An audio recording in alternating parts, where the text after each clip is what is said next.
Sir, ഈ അഫ്ഗാനിസ്ഥാനിൽ നിന്നുള്ള ആളുകൾ ഇറാനിലേക്ക് പോകുന്നത് കേട്ടിട്ടുണ്ട്. അപ്പോൾ അഫ്ഗാനിസ്ഥാനിലുള്ള കുടിയേറ്റക്കാർ ഇനി അങ്ങോട്ട് ചെല്ലരുത് എന്ന് പറഞ്ഞിട്ട് ഇറാൻ ഒരു മതിൽ കെട്ടുന്നത് കേൾക്കുന്നു.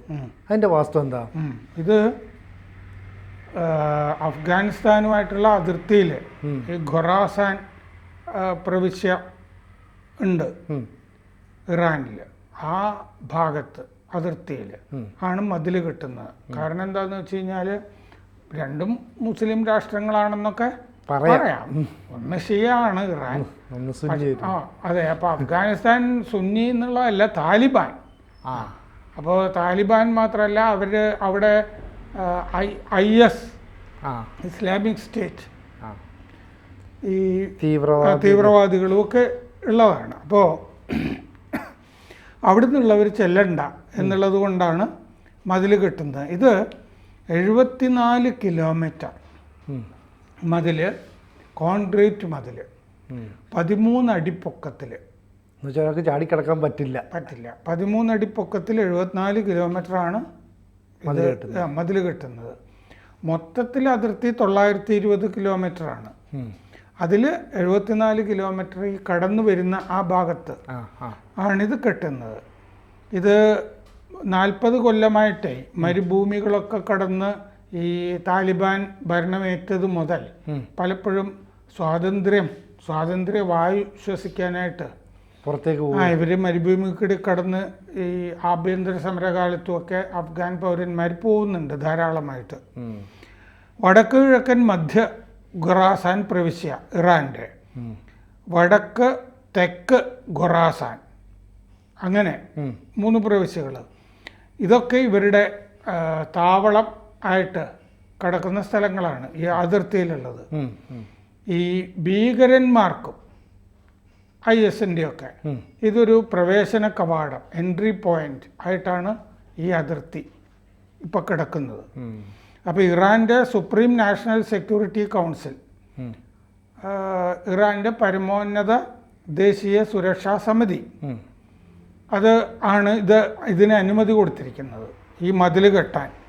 $3.3 ബില്യൺ, അതായത് 27,628 കോടി രൂപ പട്ടാളത്തിന് ഈ മതിൽ പണിയാനായിട്ട് കൊടുക്കാനായിട്ടാണ് തീരുമാനിച്ചിരിക്കുന്നത്. 27,628 കോടി രൂപ.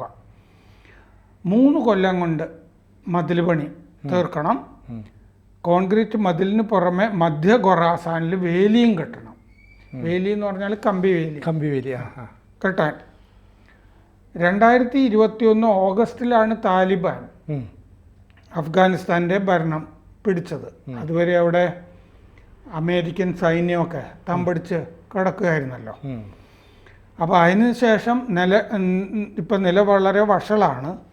കുറേ കാലമായി ISK, അതായത് ഇസ്ലാമിക് സ്റ്റേറ്റ് ഖൊറാസാൻ എന്ന് പറയുന്നത് അഫ്ഗാനിസ്ഥാൻ ISK എന്നാണ് പറയുന്നത്.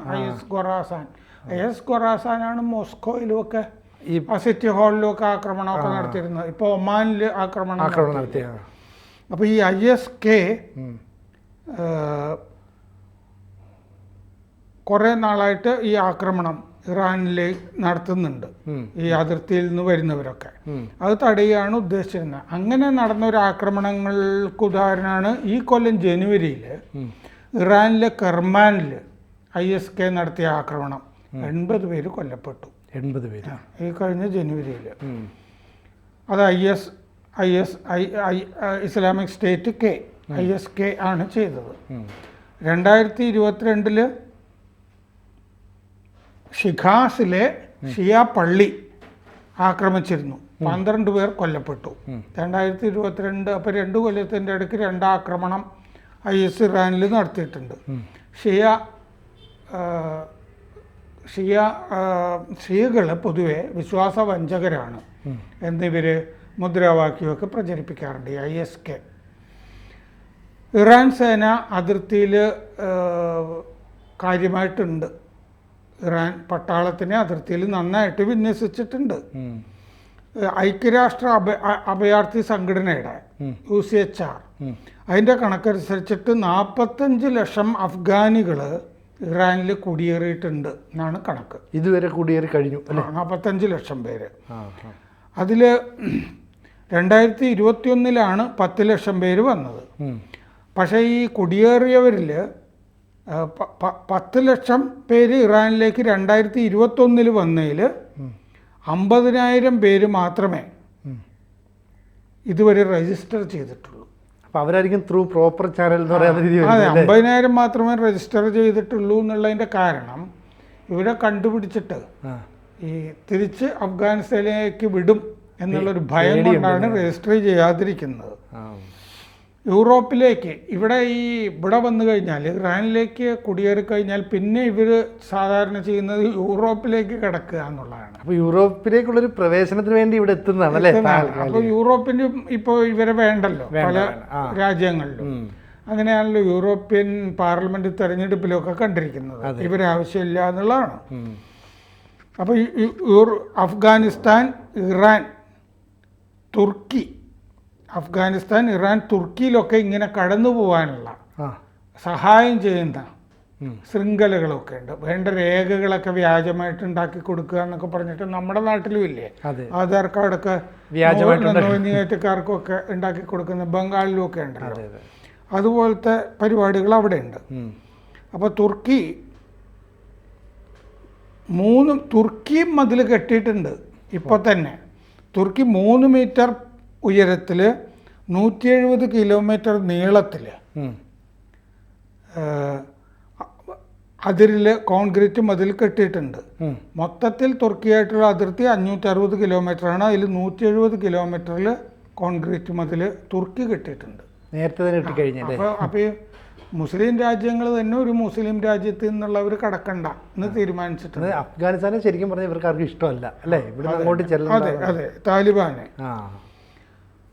ഇറാൻ 30 കൊല്ലമായിട്ട് ഇങ്ങനെ ഒരു മതിൽ കെട്ടണം എന്ന് ആഗ്രഹിച്ചു തുടങ്ങിയിട്ട് 1992 ആഗ്രഹം തുടങ്ങിയതാണ് ഇറാൻ്റെ അകത്ത്. 30 കിലോമീറ്റർ സിസ്താൻ, ബലൂചിസ്ഥാൻ പ്രവിശ്യകളിൽ 30 കിലോമീറ്ററിൽ ആ പ്രവിശ്യകളിൽ കെട്ടിയിട്ടുണ്ട്. സിസ്താൻ, ബലൂചിസ്ഥാൻ. ഇത് ആ പ്രവിശ്യകളിലും മതിൽ കെട്ടാനുള്ള കാര്യം എന്താണെന്ന് വെച്ചാൽ ഇറാനിൽ നിന്ന് ഗ്യാസലിൻ കൊള്ള നടത്തി ഈ അതിർത്തി കൂടി പോകുന്നുണ്ടായിരുന്നു. അഫ്ഗാനിസ്ഥാനിൽ നിന്ന് മയക്കുമരുന്ന് അതിർത്തി വഴി കടത്തുന്നുണ്ടായിരുന്നു. അതൊക്കെ തടയാൻ വേണ്ടിയിട്ടാണ്. അപ്പോൾ ഇറാൻ്റെ അകത്ത് പക്ഷെ അവിടെ മതിൽ കെട്ടിയപ്പോൾ ഒരു പ്രശ്നം വന്നു. ശരിക്കും അതിർത്തിയിലല്ല കെട്ടിയത്, കൃത്യമായ അതിർത്തിയിലല്ല കെട്ടിയ മതിൽ. ആ പ്രവിശ്യകളിൽ ഈ ഇറാൻ്റെ അകത്ത് തന്നെയാണ് കെട്ടിയത്. അതിർത്തിയിൽ കൊണ്ടുപോയില്ല, കുറച്ച് ഇപ്പുറത്ത് മാറി. അപ്പോൾ അപ്പുറത്ത് 2000 ഹെക്ടർ ഇറാൻകാരുടെ തന്നെ പാടം ഉണ്ട്, കിടപ്പുണ്ട്. ഈ മതിലിൻ്റെ അപ്പുറത്ത് 2000 ഹെക്ടറിൽ ഇറാൻകാരുടെ പാടം ഉണ്ട്. അപ്പോൾ ഇറാൻ്റെ കർഷകർ ആ കെട്ടിയ മതിൽ കടന്നിട്ട് പാടത്ത് കൃഷിക്കുമൊക്കെ ആയിട്ട് പോകുന്ന പരിപാടി ഉണ്ട്. ആ കാര്യം അങ്ങനെ ഉള്ള, അപ്പോൾ ആ മതിൽ മര്യാദയ്ക്ക് കെട്ടാത്തത് ഒരു ഭീഷണിയായിട്ടിപ്പോൾ വന്നിട്ടുണ്ട്. പക്ഷെ മറ്റേ ഭാഗത്ത് ഇപ്പോൾ ഇവർ കെട്ടിയ ഈ മതിലെന്ന് പറയുന്നത് ഇറാന് അത്രയ്ക്ക് ഇവരെ കൊണ്ടുള്ള ശല്യമുണ്ട് എന്നല്ലേ നമുക്ക് ബോധ്യപ്പെടുന്നത്. ഇനിയിപ്പം ഇവർക്ക് ഈ 2 ആക്രമണങ്ങൾ IS-ന്റെ ഇറാനിൽ നടന്നല്ലോ. ഒരെണ്ണം ഈ ജനുവരിയിൽ 80 പേർ കൊല്ലപ്പെട്ടത്, ഒരെണ്ണം ഒരു പള്ളിയിലും. അപ്പോൾ അങ്ങനെയാണെങ്കിൽ ഇവർക്ക് ഇനി ഈ യൂറോപ്യൻ രാജ്യങ്ങളും രക്ഷയില്ല, തുർക്കിയും ഇറാനും പോലുള്ള രാജ്യങ്ങൾ സഹായിക്കുന്നില്ല. യൂറോപ്യൻ രാജ്യങ്ങൾ പൊതുവേ ഈ കുടിയേറ്റം, ഈ മുസ്ലിം കുടിയേറ്റം ഇനി പ്രോത്സാഹിപ്പിക്കാൻ സാധ്യതയില്ല. ഇപ്പോൾ നമ്മൾ ജർമ്മനിയിൽ കണ്ടില്ലേ കഴിഞ്ഞ ആഴ്ച, ജർമ്മനിയിൽ 4 പള്ളികൾ ജപ്തി ചെയ്ത് കണ്ടുകിട്ടി. ജർമ്മൻ ഷിയ പള്ളികളാണത്. ഇസ്ലാമിക് സെൻറ്ററും അങ്ങനെ വന്നു. പിന്നെ CAA ജർമ്മനി നടപ്പാക്കുകയാണ്. അവിടെ ഇനി കുടിയേറ്റമൊന്നും വേണ്ട, പൗരത്വമൊന്നും ഇനി കൊടുക്കാൻ സാധ്യതയില്ല. അപ്പോൾ യൂറോപ്യൻ പാർലമെന്റ് തെരഞ്ഞെടുപ്പിൽ ജനവികാരം എതിരാണെന്നുള്ളതാണ്. അത് ഈ ഹമാസ് ആക്രമണത്തിന് ശേഷം, ഒക്ടോബറിലെ ഹമാസ് ആക്രമണത്തിന് ശേഷം വലിയ പ്രക്ഷോഭങ്ങൾ ഈ രാജ്യങ്ങളിലൊക്കെ നടന്നു, ഇപ്പോഴും നടക്കുന്നുണ്ട് തുടർച്ചയായിട്ട്. ബ്രിട്ടനിൽ പോലും ഈസ്റ്റ് ലിസെസ്റ്ററിലുമൊക്കെ 70,000 പേര് പങ്കെടുത്ത പ്രകടനങ്ങളൊക്കെ നടക്കുന്നു. ഡിയർ ബോൺ എന്ന് പറഞ്ഞ അമേരിക്കയിലൊരു നഗരത്തിൽ മുസ്ലിം ഭൂരിപക്ഷമാണ്.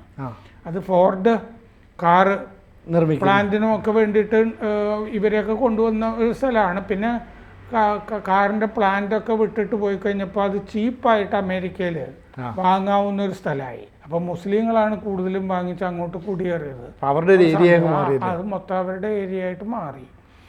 ഇപ്പോൾ അവിടെ രണ്ടുപേർക്കും വോട്ട് ചെയ്യുന്നില്ല എന്നവർ തീരുമാനിച്ചിട്ടുണ്ട്. ഡെമോക്രാറ്റുകൾക്കും റിപ്പബ്ലിക്കിനൊന്നും കൊടുക്കില്ല. വോട്ടില്ല. അവിടെ ഹമാസ് ചർച്ച, പ്രസംഗം, പ്രഭാഷണം ഇതൊക്കെ തന്നെയാണ് അവിടെ നടന്നുകൊണ്ടിരിക്കുന്നത്.